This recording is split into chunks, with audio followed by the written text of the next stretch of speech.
சிவாய நம. சிவபெருமானோட சொந்த ஊர். உலகிலேயே நடராஜர் உருவான ஊர். உலகிலேயே இதுதான் முதல் சிவன் ஆலயம். தென்னாட்டுடைய சிவனே போற்று அப்படின்ற வாக்கியம் உருவான ஆலயம். மரகத நடராஜர் உள்ள ஆலயம்.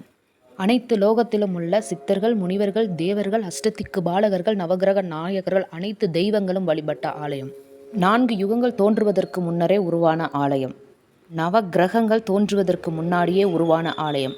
999 சிவ அடியார்கள் ஒரே இடத்துல மோட்சம் பெற்று சரசர லிங்கமா உருவான ஆலயம். இவ்வளோ அற்புதங்களையும் அதிசயங்களையும் தன்னகத்தே கொண்டு சாந்தமாக ஆலயம்தான் உத்தரகோசமங்கை. இந்த கோவிலில் இருக்கிற மரகத நடராஜர் சிலையை எல்லா நாளும் நம்மளால் பார்க்க முடியாது.